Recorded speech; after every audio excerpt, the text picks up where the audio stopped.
Sometimes a serial killer will strike and then lay low for a year or more before killing again. Others will travel from city to city, state to state, staying one step ahead of those hunting them. Some kill in sprees, rushing to pile up victims before local law enforcement finally catches them. But what if one was simply hiding among an uptick of violent crimes and homicides in a city, shielded by statistics and a society becoming too used to street violence? That may well have been what happened in Anchorage, Alaska in the summer of 2016. Join us as we look into the unsettling case of James Dale Ritchie.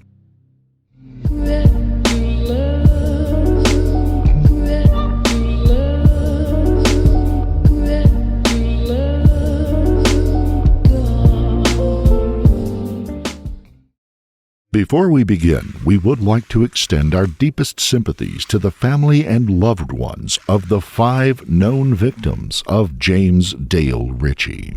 Anchorage, Alaska is an interesting place to say the least. It's home to 40% of the state's population and has more people calling it home than live in all of northern Canada and Greenland combined. It's also the nation's 4th largest metropolitan area. Its environs cover more land than the state of Rhode Island. And in 2016, its police force of 386 officers and administrators were pushed to their limits by growing gang violence and a homicide rate that would set a record for the city. Even though it's located in one of the last great American frontiers, Anchorage is a thoroughly modern city with everything that its more southerly neighbors have, both the good and the bad.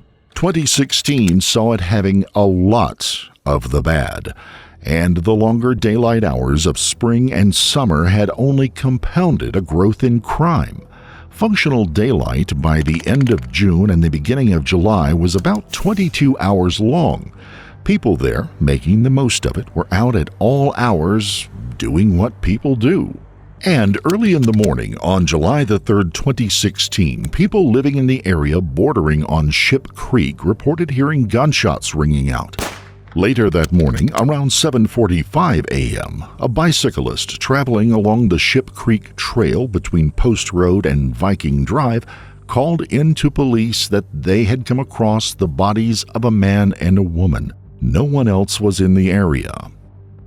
Police were able to identify the victims as 41-year-old Jason Netter Sr. and 20-year-old Brianna Foisey. Each had been shot numerous times, and the appearance of the scene was that of 2 people that had either been ambushed or killed by someone they knew. Police said the bodies did not appear to have been moved from where they were killed. They offered no idea for a motive and did not immediately release information on how the 2 had been killed. However, they had been shot multiple times, and bullet fragments were recovered at the scene would begin to tell a story once they were sent to the Alaska State Crime Lab for analysis. Both victims were known to police officers who worked in that part of town. Netter had a history of run-ins with the law, holding a string of drug and child support violations to his record. Foisey was a young woman who had been part of the town's homeless population, struggling with substance abuse issues. Her adoptive mother would later explain to reporters that the young woman had been born with fetal alcohol spectrum disorder, which sometimes led the good-natured woman to chafe at the rules and seek out situations that would often lead to trouble. Even though the 2 were known to police in the area, there was no known connection between the 2 or any reason why they would be in the park together on that particular night. Because of the peculiarities of dusk and dawn during that time of year in Alaska, the killing had to have happened in broad daylight. This was the 2nd murder of the year in Anchorage. Homicides had spiked in the city as violent crime had grown, due in part to increased gang violence. Gangs and the drug trade had grown explosively in the prior year.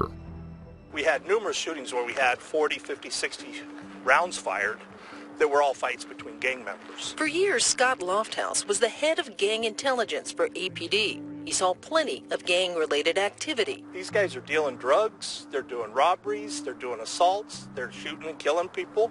Yeah, we absolutely have gang activity in Anchorage. It's just that 90% of the population is not impacted by them, and so the perception is we don't have a gang problem. Lofthouse says Anchorage has had gangs since at least the 1980s. Oftentimes, they came with families looking for a better life. Families moving kids out of gang neighborhoods in lower 48, bringing them to Anchorage. And you can take the kid out of the gang neighborhood, but you can't take the gang out of the kid. And so they started forming gangs in Anchorage. Lofthouse says in Anchorage, you're more likely to see gangs on Facebook than hanging out on the streets, although he says some have left their mark.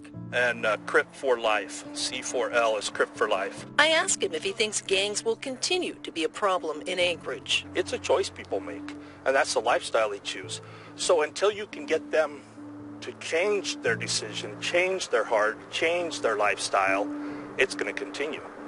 And you can throw all the money and personnel you want at it, unless they make that personal choice, it's not going to stop. Many in the population surely wrote it off as gang violence. Police had some evidence that while it did not tie the killings to a suspect in particular, it seemed to point away from this being gang-related. Forensic results coming from the bullets and fragments recovered at the scene definitively marked them as .357 Magnum rounds, and they had been fired from a Colt Python revolver. The Colt Python revolver is a fairly unique gun to be used at street-level crimes like this. Developed by gunsmiths at Colt in 1955, the Python was designed to be a match pistol, prized for its high accuracy. It required numerous hours of hand gunsmithing on every one to make sure the qualities would match up to those of an excellent target pistol. A favorite of collectors and target shooters, it was regularly chosen as a duty pistol for law enforcement officers until Glock and Beretta made semi-automatics that would become much more popular as police sidearms. So, the Python was rare outside of certain circles, and it was also a heavy pistol, weighing in around 2.5 pounds. It was not a pocket pistol that someone would easily conceal. What was it doing in this area at that time and used in the murders of 2 people who didn't appear to be robbery victims? Perhaps it was a drug deal gone wrong. Police were baffled. Besides a drug motive, the killings just didn't seem to make any sense from the evidence, or lack thereof, at the scene. There simply wasn't much evidence at all, not even shell casings that would have been retained in the cylinder of the revolver after each shot. Hundreds of hours were spent over the next days reviewing any and all security footage obtained from cameras in the area. Images of 2 persons of interest were taken from surveillance cameras and were circulated to the public 2 days later, but both individuals were quickly ruled out as being suspects. Then, on the 29th of July at 3 a.m., a young man named Trayvon Thompson was shot to death while riding his bicycle home from work. It was just about an hour before dawn, and security cameras would show someone approaching the area on foot. There's a pause, and then someone rides away on a bicycle. Sadly, because of the angle of the camera, only the lower half of the perpetrator's body could be seen, offering little for police to make an identification with.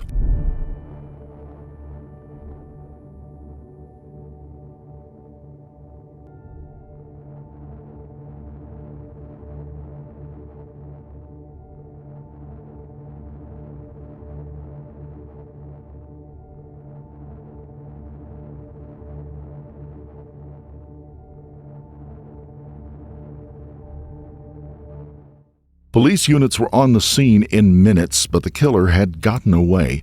Police officers and detectives cordoned off the block between Dubin Avenue and Boland Street. Officers and detectives began canvassing the area looking for a witness to the event. This time, they got lucky. 3 girls happened to have been looking out a window at a nearby wooded area when they spotted a man in a camouflage jacket just moments before the shooting. A sketch artist was called in, and before long they had their first idea of who they might be dealing with. But why was Trayvon killed? This wasn't a simple bicycle theft. Someone had unloaded an entire gun into the young man. While Trayvon's father was doing prison time, his son, by all accounts, was a good kid and worked a regular job. He had no prior run-ins with the law and no history of drugs or gang activity. He was simply riding his bicycle to get home after a long shift at work. Trayvon's long-term plans were to enlist in the military. Now police had a sketch, and Trayvon's yellow bicycle was something of note as well. Both pieces of evidence were widely circulated in newspapers and television in the city, along with a $10,000 reward for information leading to an arrest. A tip line was set up, and hundreds of calls came in. Police worked to track down each and every lead that developed, but they were also holding back some information that the forensic teams had turned up. The bullets that had killed Trayvon came from a .357 Magnum Colt Python as well, and the markings meant there was a very high likelihood that the same gun had been used in this killing as had been used earlier in the double murder at Ships Creek. The police chose to keep that information away from the public. They didn't know if there was a connection between the two murders besides the murder weapon, and they had to keep looking if they were going to find out who pulled the trigger. It would be nearly a month later, on August the 28th at 1:42 a.m., when an unidentified female called local police and reported that she had come across the body of a young man who had been shot and killed on a bicycle path at the Valley of the Moon Park in the northwestern part of the city proper.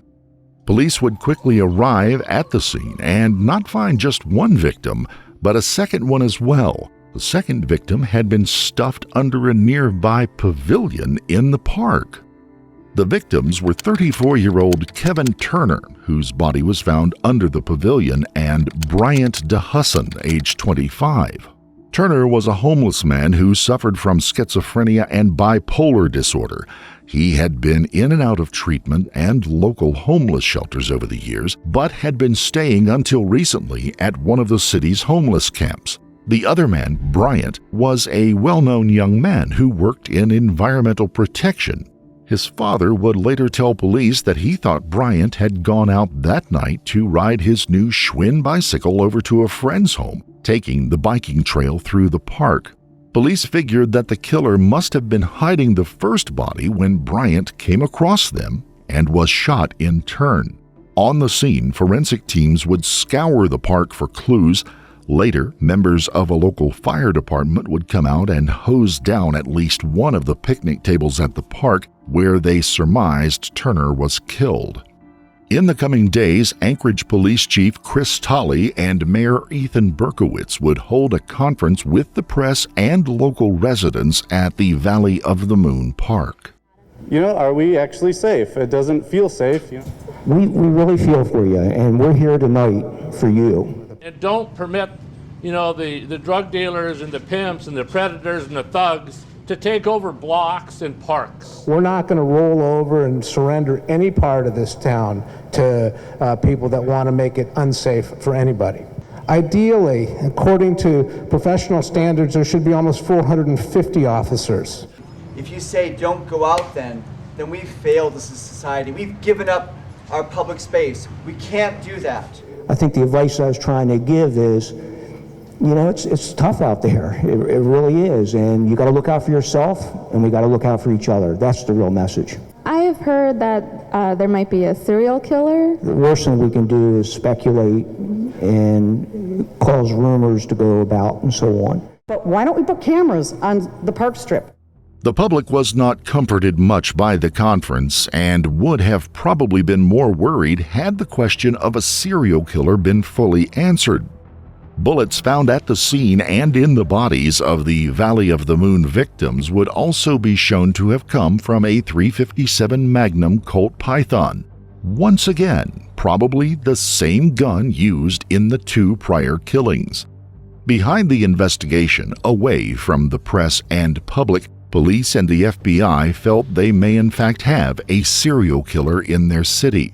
Profiles were created in an effort to get some idea of how or why the killer was operating in this manner. and police remained on the lookout for anyone who appeared to match the basic description from the second incident. They did not, however, alert the citizenry of Anchorage because of a number of factors. Most importantly, the only thread tying everything together was that particular Colt Python handgun. If there had been any mention of it in public, their work to find the killer could be for naught. In a social media question and answer session about the case after the fact, two of the chief detectives spoke about why the department had held that information so closely. No, at this point, we were still, the only thing that we had at this point was the gun. The gun. And so now, 5 people have died, and all we know or understand is that the weapon is the same weapon used for all of these deaths. Yes. Yes, and right after the Valley of the Moon Park case, we knew that one of the things we would need to start doing is we need to contact people in the field, in the city, during the times when these cases happen, because as you will know, that the cases happen like after midnight, and they happened in spots where there weren't very many people. And so we provided a safety warning to folks that we still think is in effect. We think you should be concerned with your safety when you're out after dark anywhere. I think that goes without saying.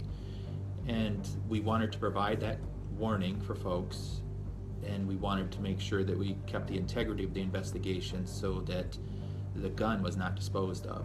This was paramount in solving these cases. The Anchorage Police Department got a call from Trayvon Thompson's mother, Mandy Primo. It was a late October night, and she told the dispatcher that she had just seen a man that matched the sketch of the man who had killed her son. She told the dispatcher that he was just standing outside the Alaska Regional Hospital, and she was going to confront him right then and there.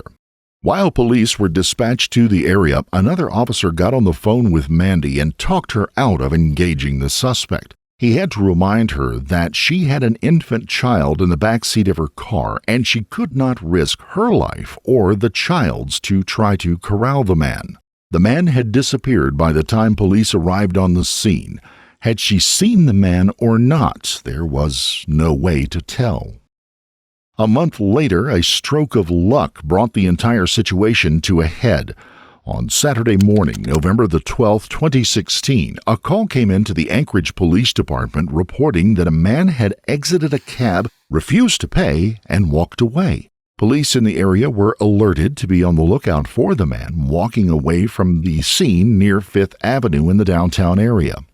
2 officers in cruisers converged on the area to see if they could locate the suspect, perhaps to convince him to pay his cab fare or make an arrest if necessary. Officer Arn Salau, a 5-year veteran of the Anchorage Police Department, entered into the area first and caught sight of a tall man walking along the sidewalk. He followed him for a short distance, allowing nearby traffic to pass by to clear the area before hailing the man through the cruiser's loudspeaker and turning on his flashing lights.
Sir, Anchorage Police, can I get you to stop?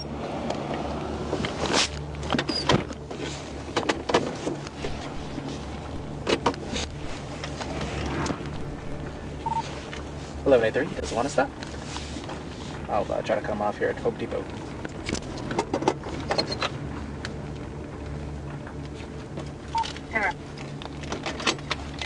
This is the Anchorage Police.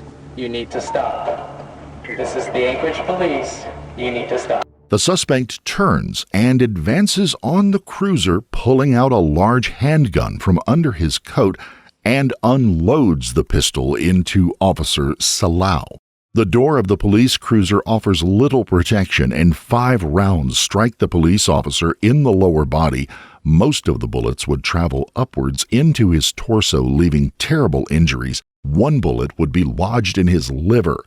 As the suspect turned to leave the scene, another police cruiser arrives, driven by Sergeant Mark Patsky, a canine handler.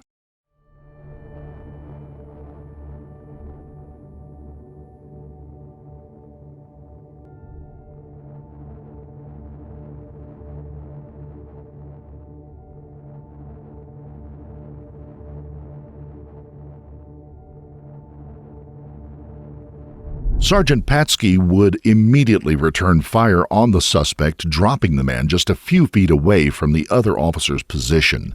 Patsky would immediately call for backup and ambulances. Officer Salau would survive and later spend 7 hours in emergency surgery to stabilize his condition. The suspect would die from his wounds before help could arrive.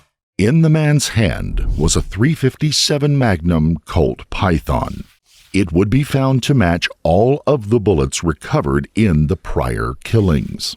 So, who was this man?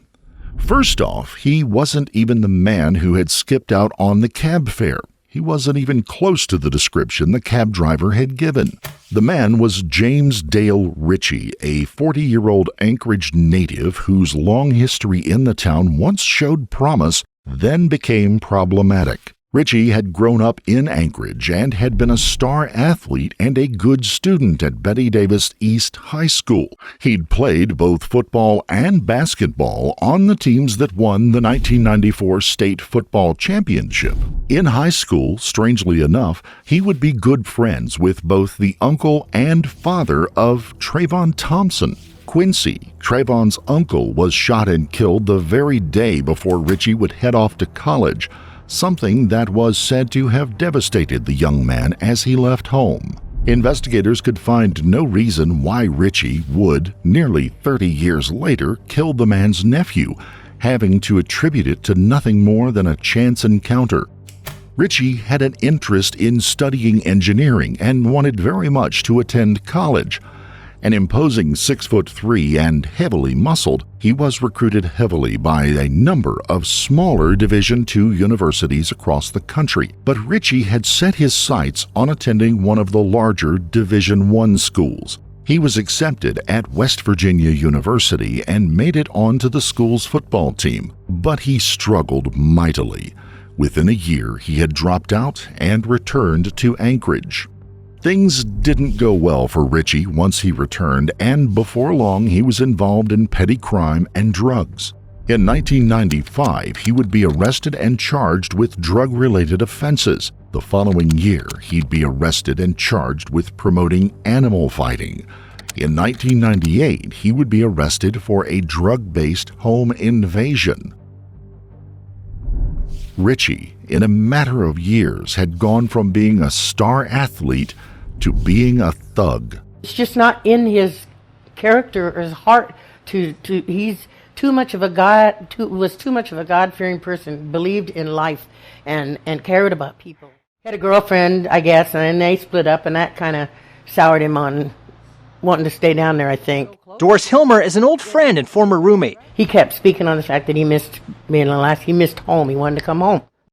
This is where I first met him. This is what he looked like.